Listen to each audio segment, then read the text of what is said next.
Oi, pessoal, eu sou a Débora Martins. Eu sou a Helena. Eu sou Mário Germano.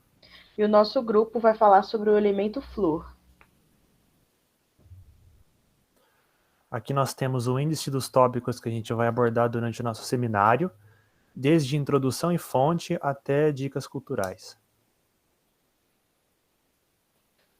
Na introdução a gente tem que, em 1529, o Georges Agricola descreveu a fluorita, ou seja, o fluorito de cálcio, a partir do latim fluere, que significa fluir. A fluorita ela era usada como um fundente para diminuir os pontos de fusão de outros metais minerais por causa do seu baixo ponto de fusão.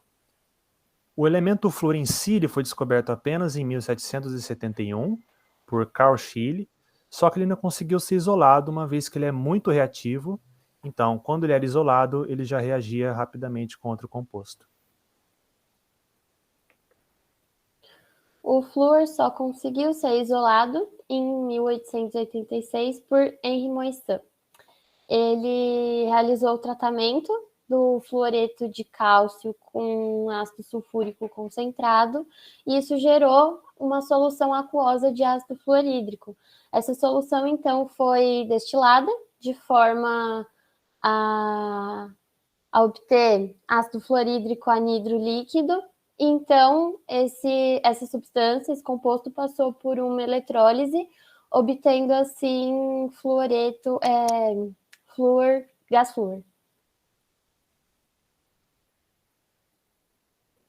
O flúor é encontrado principalmente pela fluorita, então ela tem baixa solubilidade em água, é encontrada principalmente por isso em depósitos sedimentares, mas o flúor também é encontrado como criolita, que é basicamente encontrada na Groenlândia, mas os depósitos na Groenlândia já estão praticamente esgotados, mas ela também é encontrada na Pitinga, no Amazonas. A fluorapatita é encontrada nas rochas ígneas ou magmáticas e em sistemas biológicos, como o nosso próprio corpo. A sua abundância na crosta terrestre é de cerca de 544 ppm, é o 13º elemento mais abundante na crosta terrestre. O flúor tem 16 isótopos, sendo o único isótopo natural e estável o flúor 19. Ele tem uma abundância de quase 100%. Os demais isótopos são extremamente instáveis e o seu tempo de decaimento, ou seja, a sua meia-vida, é equivalente a alguns nanosegundos apenas. Falando agora sobre as propriedades físico-químicas do elemento, o flúor está localizado no grupo 17 da tabela periódica, que é nomeado de halogênios. E é importante a gente lembrar que na tradução literal do latim, halogênio significa que são os formadores de sais. Então, todo mundo que está naquele grupo está propício a formar algum tipo de sal. Então, ele tem um número atômico 9, a sua massa que a gente utiliza, né, a massa molar, é de 19 gramas por mol. Quando ele está no seu estado de matéria na CNTP, ele é um gás que tem uma coloração amarelo meio pastel, e quando ele está na sua forma ionizante, que é o F-, ele é bastante reativo, e isso nós vamos falar ao longo da nossa apresentação. Aqui do lado nós temos uma tabela expressando mais características do flúor, então nós temos o ponto de fusão, de ebulição, a densidade, nós temos o estado de oxidação dele, que é +1, o volume molar, a massa e o tamanho do raio atômico, que é de 147 pm. Aqui nós temos mais características, né, sobre o flúor. Então, nessa primeira imagem, nós temos os elétrons sendo distribuídos, né? Aqui nessa segunda, nós podemos ver a eletronegatividade. Então, o flúor ele está ali em vermelho. Isso mostra que ele tem alta, né, que ele tem bastante eletronegatividade. Nessa terceira imagem, a gente pode ver o compartilhamento de elétrons. Então, nós temos dois átomos, né, duas moléculas de flúor compartilhando elétrons, né, e essa ligação ela é do tipo covalente. Aqui no meio nós temos a configuração eletrônica, segundo Linz-Pauling, e nessa terceira nós temos o diagrama de distribuição eletrônica, né, dos orbitais, e aqui embaixo nós temos o arranjo espacial dele.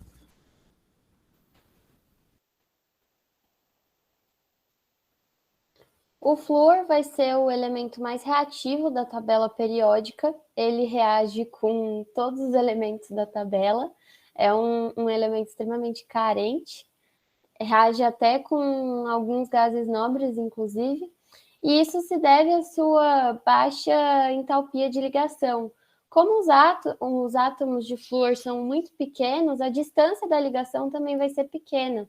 Como o flúor só precisa de um elétron para estabilizar a sua camada de valência, os demais elétrons eles não vão ser compartilhados. Isso vai gerar uma repulsão muito grande, esses elétrons não ligantes, e isso enfraquece a ligação também. Aqui eu trouxe algumas reações do flúor, com o flúor.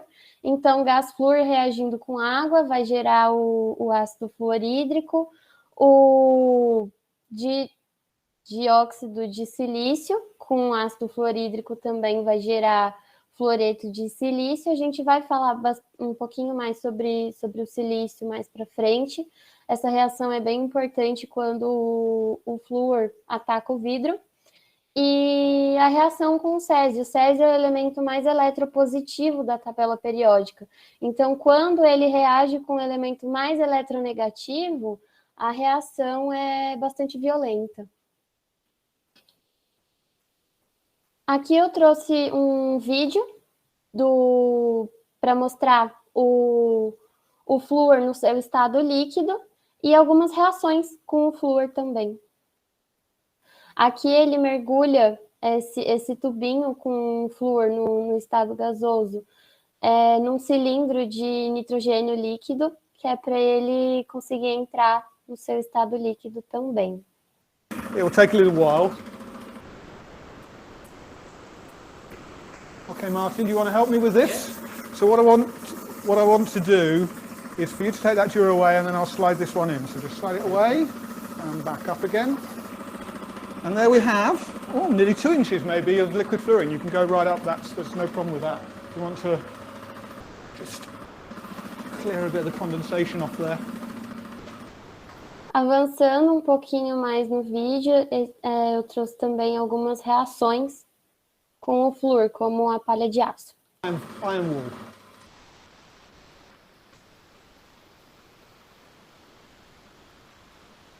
It's burnt a hole right through the... This is pure carbon. O flúor reagindo com carvão. So we haven't done anything. This is cold charcoal and cold gas, and the gas just touching it is enough to start the fire. Think of that, just the cold gas setting things on fire.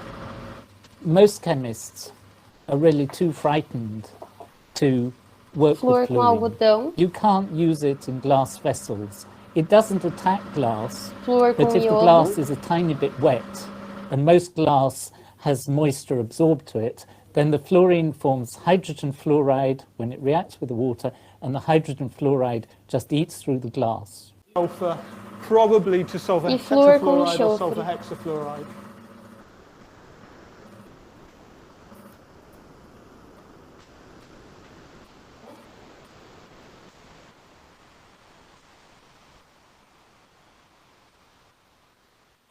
Fluorine has this reputation for being very reactive.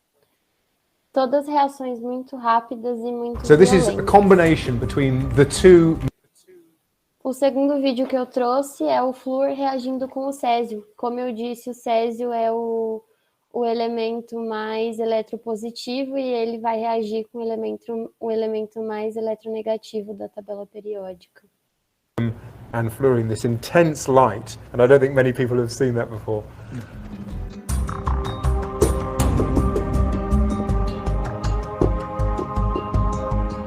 A cor roxa é característica do césio.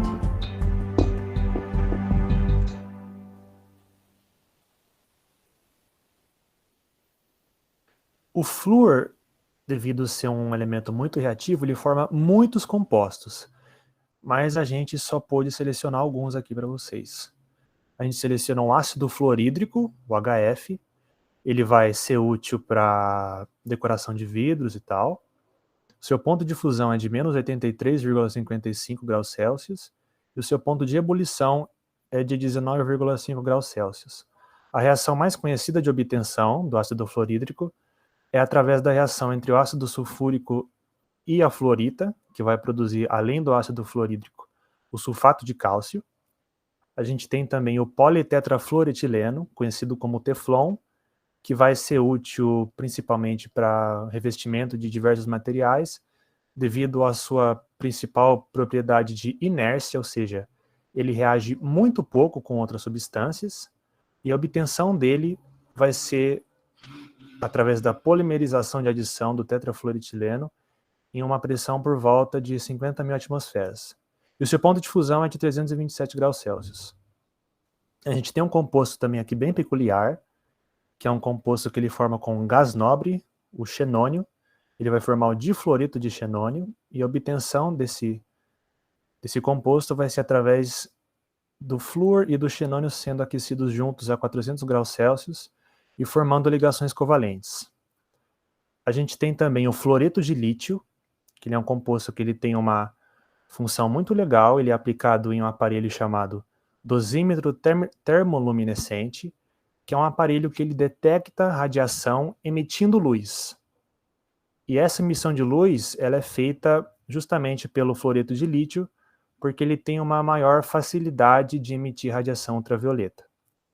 E abaixo dele, aliás, seu ponto de fusão é de 848,2 graus Celsius, seu ponto de ebulição é de 1.680 graus Celsius, e as duas principais reações para você obter o fluoreto de lítio é através da reação entre o hidróxido de lítio e o ácido fluorídrico, e a reação entre o carbonato de lítio e o ácido fluorídrico. Abaixo dele a gente tem o sarim, que ele é um líquido incolor, muito volátil, e quando ele é inalado em gás, ele é um gás tóxico, ele tem uma reação neurológica no nosso cérebro, ou seja, ele inibe a enzima acetilcolinesterase, que é uma enzima que regula a transmissão de impulsos nervosos aos músculos. Então, quando essa enzima ela é inibida, esses impulsos nervosos eles são enviados involuntariamente, e isso pode causar morte. Ele já foi usado em diversos ataques terroristas, há relatos disso, e principalmente ele foi usado pelo exército nazista na Segunda Guerra Mundial. A obtenção dele é através de uma reação de alcólise do metilfosfonil difluoreto com o álcool isopropílico.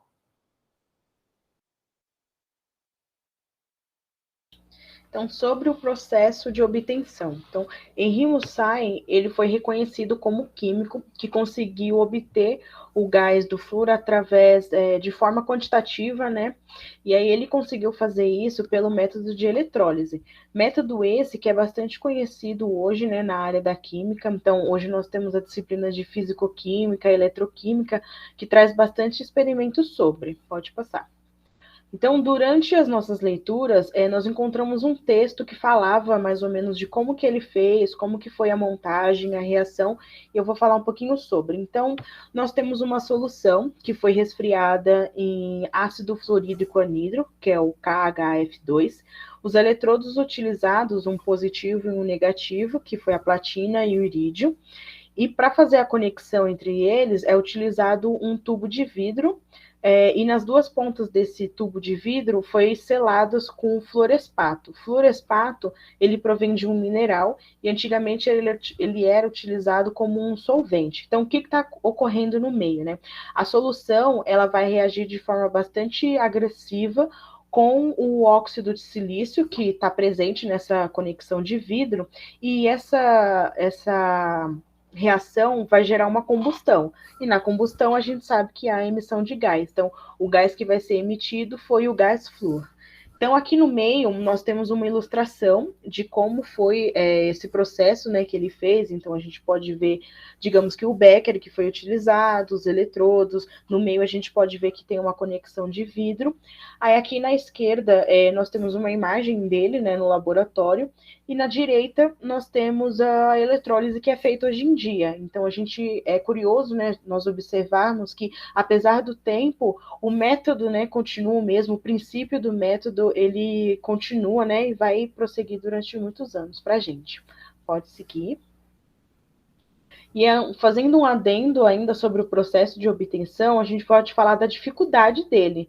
Então, foi observado que toda a água que restava no processo da eletrólise era necessário que fosse descartada, porque senão o flúor ele ia acabar oxidando o oxigênio. Então isso é bastante perigoso, né? Porque a gente sabe que o flúor ele é muito tóxico, né? E para você poder armazenar ele, era necessário que você armazene ele em bombonas de plástico, justamente porque o ácido fluorídrico ele reage com o vidro, né? Com os cristais de vidro. E outro fato importante, né, nesse processo de dificuldade, foi que eu precisava facilitar a minha eletrólise. E para facilitar, eu preciso aumentar a minha condutividade. Por quê? Porque o HF sozinho, ele é um mau condutor de eletricidade. Então, eu preciso fazer uma mistura do fluoreto de potássio e o ácido fluorídrico para eu poder aumentar a minha condutividade e assim eu facilito o meu processo de eletrólise. Aqui nós temos algumas aplicações de laboratório do flúor. Então, o flúor em formato de ânion fluoreto, a principal função dele vai ser interagir com os minerais da nossa parede dentária, a fim de diminuir os incidentes de cárie, e para isso ele vai ser aplicado majoritariamente em cremes dentais e no tratamento de água, através do processo de fluoretação, e ele tem alguns compostos orgânicos de flúor, que servem como fármacos. A gente está vendo essa molécula no meio da tela, que ela é o lansoprazol, conhecido no mercado. E a função dela é diminuir a produção da secreção gástrica no trato gastrointestinal.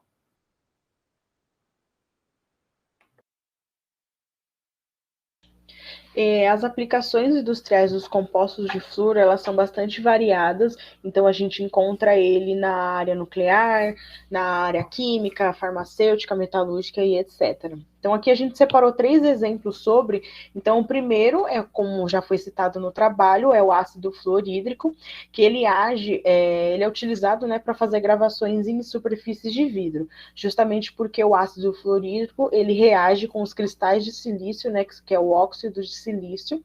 Então aqui na imagem nós temos alguns desenhos, né, que é possível fazer, bem legal. Nessa segunda, nós temos o UFC, que é utilizado na indústria, nas usinas nucleares, né? Por quê? Porque com o hexafluoreto de urânio, eu vou conseguir obter o meu urânio 235, que é o urânio, que é o isótopo de interesse para poder fazer as bombas nucleares, os reatores. Temos uma figura, né, que ilustra o enriquecimento de urânio. Então aqui nós temos a cápsula, né, que faz isso. Então o FC ele vai passar por ali, aí vai reagir ali dentro dessa cápsula e aí vai sair o meu isótopo de interesse, que é o 235. E por último, nós temos os compostos de flúor muito utilizados na indústria petroquímica, né? Que a gente utiliza ele no processo de aniquilação. Esse processo, ele consiste em eu pegar duas moléculas leves e transformar numa terceira pesada. E aí, para fazer isso, eu preciso de um catalisador. E o catalisador que vai ser utilizado vai ser o ácido, que é o ácido fluorídrico. Então, ele é bastante utilizado, né, para produzir as gasolinas de alta octanagem. Como aplicação médica, a gente tem dentro da odontologia o flúor no processo DESRE, que é o processo desmineralizador e remineralizador. Então, o que vai acontecer? Dentro da nossa boca existem bactérias que ficam principalmente na placa dentária. Essas bactérias vão metabolizar os carboidratos que a gente come, transformando esses carboidratos em ácidos. O que acontece é que o esmalte que fica no dente se dissolve em meio ácido. O esmalte é principalmente formado por esse composto aqui, a hidroxiapatita. A hidroxiapatita com os íons H+, vai liberar os íons de fosfato e os íons de cálcio, e esses íons vão ser carregados pela saliva. O flúor, ele vai fazer o serviço de substituir as hidroxilas. Então, a hidroxiapatita vai se tornar fluorapatita, e a fluorapatita é muito mais resistente e não se dissolve tanto em meio ácido, ela é mais resistente. Aqui eu trouxe uma imagem de uma condição chamada fluorose. O flúor também tem o poder de se tornar venenoso, se consumido em excesso. E aqui o que aconteceu foi que a pessoa consumiu flúor em excesso e adquiriu essas manchinhas nos dentes. A fluorose também pode ser esquelética, então essas condições, essas consequências também podem ser acometidas nos ossos. Como curiosidade, a gente trouxe a intoxicação por flúor. Então, Moissan, Faraday, Humphrey Davy e tantos outros químicos da época sofreram várias e sérias consequências pela intoxicação por flúor, principalmente o ácido fluorídrico. O ácido fluorídrico é muito volátil, então muitos deles inalaram, acabaram ficando cegos, 2 anos de cama. Inclusive, Moissan também sofreu várias consequências com ele. É um composto muito, muito forte e muito corrosivo. A segunda curiosidade que eu trouxe é a teoria da conspiração de que o flúor é capaz de controlar mentes. Então, existe um projeto do governo de manipulação mental em que pequenas doses de flúor teriam o poder de lesar o sistema nervoso, tornando as pessoas submissas do governo. Também há boatos de que no Holocausto os campos de concentração foram abastecidos com água fluoretada em doses cavalares para tornar as mulheres estéreis e os prisioneiros dóceis, mais uma vez submissos. Além disso, também acredita-se que a glândula pineal, que fica lá no interior do cérebro, bem no meio do cérebro, funcionaria como um ímã para o íon fluoreto, e o íon calcificaria o cérebro. E a nossa dica cultural são os 2 filmes do Sherlock Holmes, que sem spoiler, mas eles falam muito sobre a química, né? Como ele utilizou os conceitos da química para poder solucionar, né, os crimes que estavam ocorrendo na época. E a nossa segunda dica cultural, uma dica de passeio, é a visita ao Instituto de Pesquisas em Energias Nucleares, que é o IPEN. Ele está dentro da USP, né, aqui de São Paulo, e quando você vai, você aprende sobre energia nuclear, sobre o hexafluoreto de urânio, e aí tem um tanque, né, uma piscina que você pode ver mais sobre a química nuclear, então vale a pena a visita, é bem legal.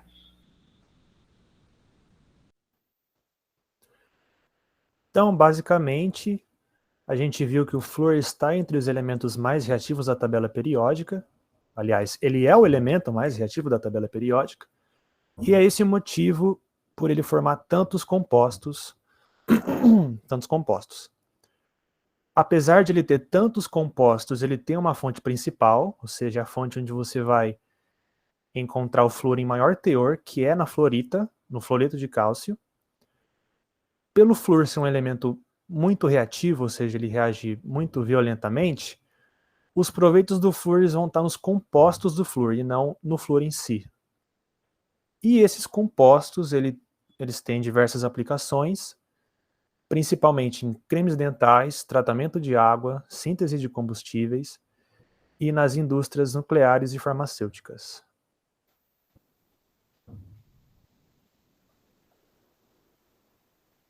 Essas são as nossas referências, a fonte de toda a nossa pesquisa. E é isso. Muito obrigada pela atenção. Pessoal. Tchau, tchau. Tchau, tchau. Tchau.